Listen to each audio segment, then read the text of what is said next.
Let's future me, digital me. I didn't know I was gonna record something, so I don't know what I want to talk about. Do I even have anything to talk about? It's raining again. Electricity just went out a half hour or so ago. Just like yikes. Cuts out the computer, which, whatever. I'm a little pissed off that computers don't have like, I don't know, 5 seconds of backup, like buffer backup of power internally. Maybe more expensive computers do. Like, I got this power supply thing here, like not in the computer, but in the like power supply hub thing. It's almost like, why doesn't that have a battery in there? It's like it could. It's a big ass fucking thing. It could. I don't know. Maybe it even does. I don't think I have. No, the computer is, the actual PC is hooked up to that thing. So yeah, no, it doesn't. At least not something capable of running the computer. Anyways, what the fuck? It's only a few seconds. Most most power outages in the US last at most 3 to 5 seconds. And usually it's like dish, dish. It's less than a second. Most of them. I think I've had one power outage in the last 10 or so years, probably more, that have been like for an hour or less. Like from 5-10 seconds to an hour. And then longer than an hour, probably not. Probably not since I was like, a small child, 10 years or younger. The grid has gotten so interwoven and redundant that it just doesn't happen anymore.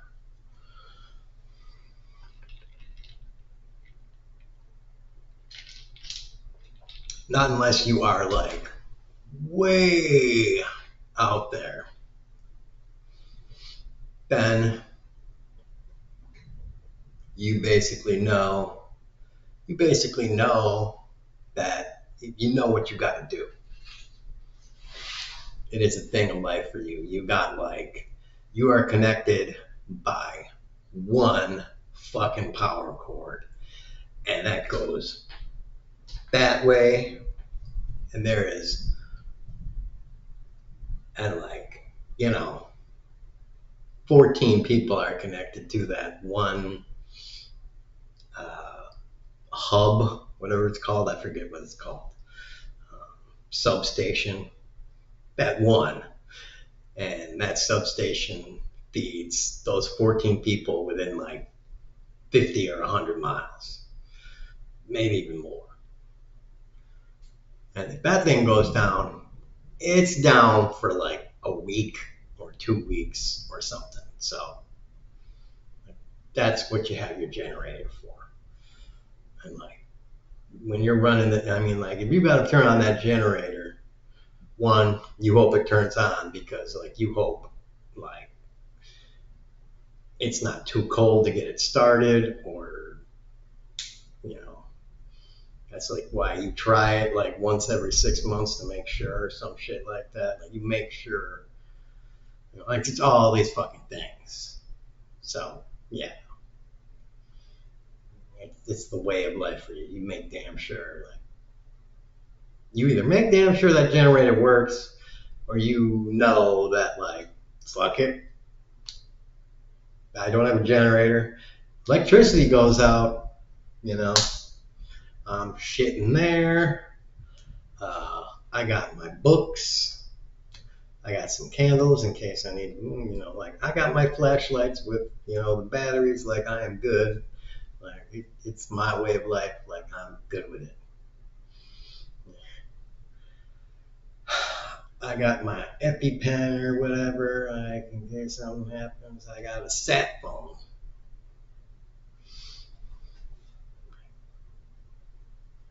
I got my in case of emergency break open thing and take 2 pills to kill self right here. Good to go.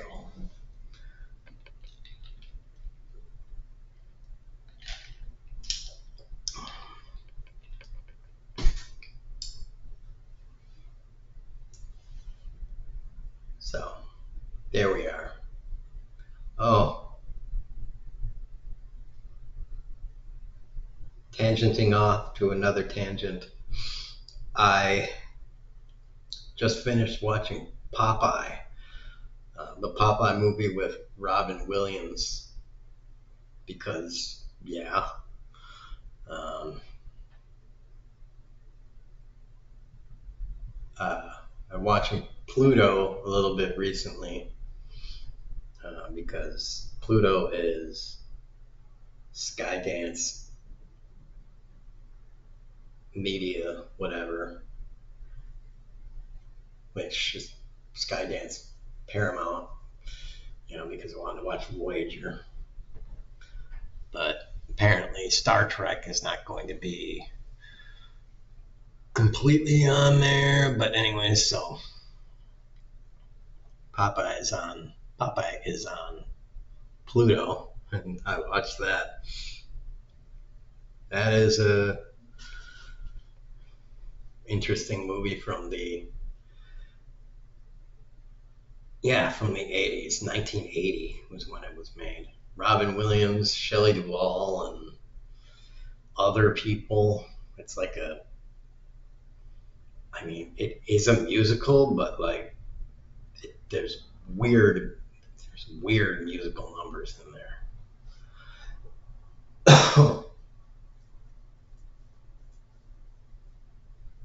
Just very strange musical numbers in there. It's like it technically is a musical, but it's not a kind of musical you would think is a musical ever. I don't know. It's just very strange.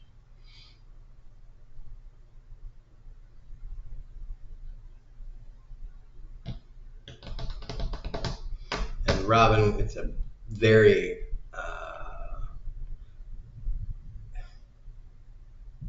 Robin Williams, wow, because he usually, like, I remember him from like Hook and Mrs. Doubtfire and those kinds of roles where he was just very like crazy, wacky, and like his energy was like way the fuck at the ceiling, and like Popeye and Good Will Hunting are like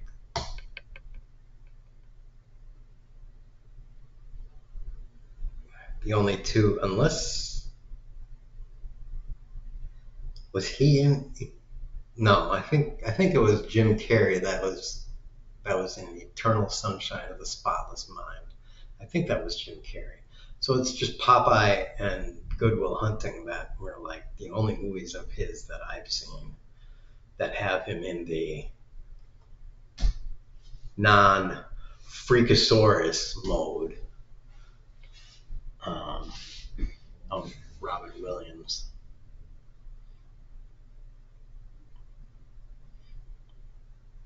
So yeah, strange.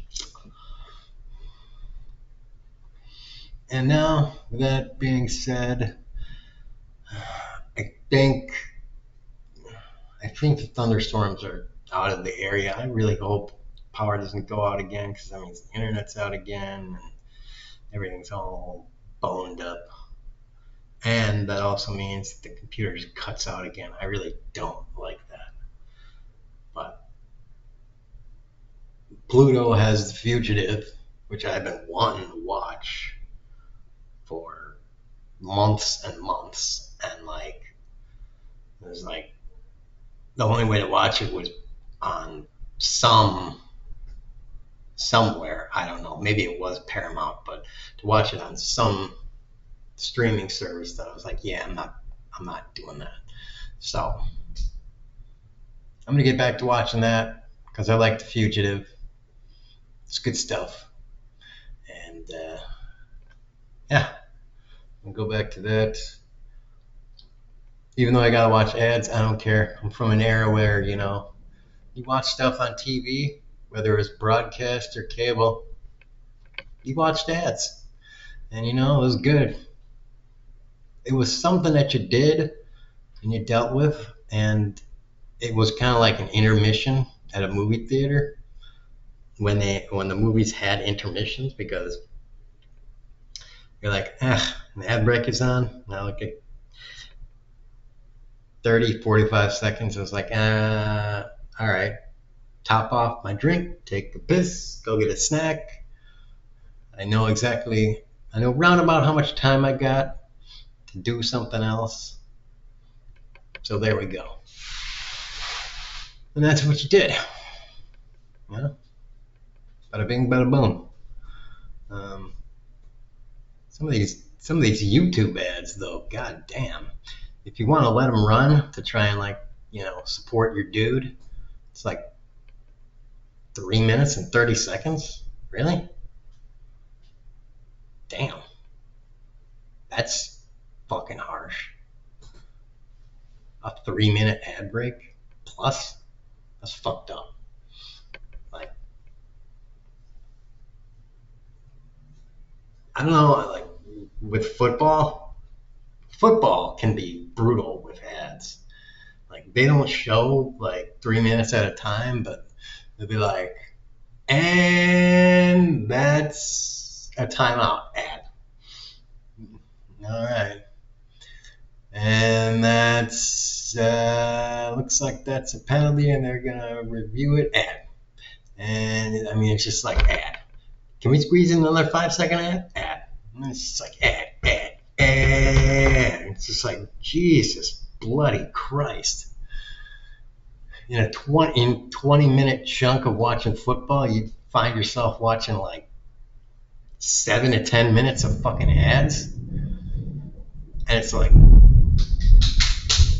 you're kind of watching a lot of them because, I mean,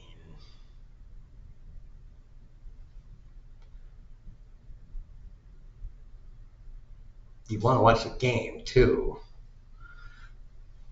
if you're watching football. When I was, living with my sister, I didn't really care too much about it. But they did. I mean, they were watching the game. And obviously they were, my brother-in-law and his buddies, they were sitting around, they knew what they were doing.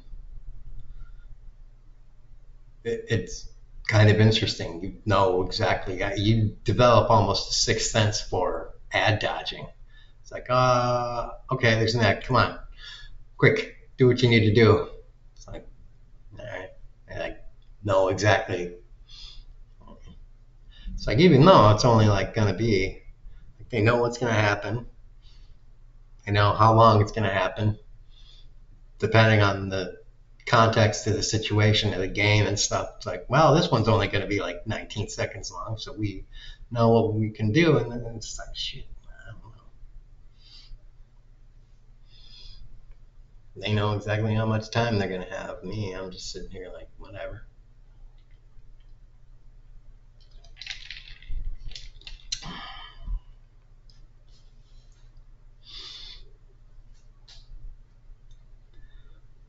But, fucking NFL and NASCAR. It's like, I swear to God, those fucking cars are not powered by gasoline or whatever. They are powered by marketing executives and cramming garbage called advertising revenue directly into, the fuel injected fucking cylinders and shit. Just being like, boom, boom, boom, boom, boom, boom, Gatorade, fucking Monster Energy. Who can get more of that into the engine? And be like, drivers, I'm not made out of money. And be like, yes, the car is made out of money.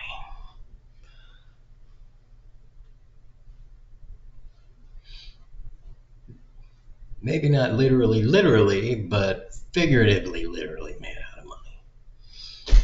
You see that on the side? It says Pennzoil. And on the other side, it says Motorola, and the other one, it says Prudential. So those cars are made out of money. And that one is made out of money. So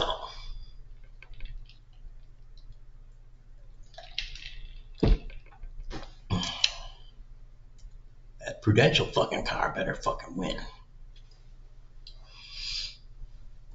Because, otherwise,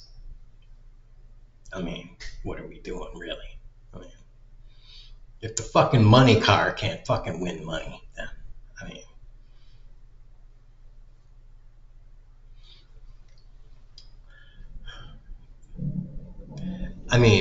only if it loses to a car emblazoned with Tesla or some shit like that, or Blue Origin.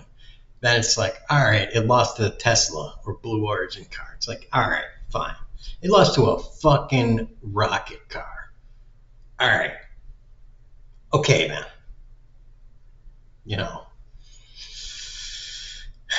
It lost to a literal rocket. That's fine. All right. You get a pass for that shit. I guess rocket beats money, but after that, you better be winning. So now after that bit of tirade, ranting, complete nonsense, fun that we've had together, I'm gonna get back to my movie, and I hope that this little diversion does not make you forget about taxing rich people, because it needs to happen. Boobs out.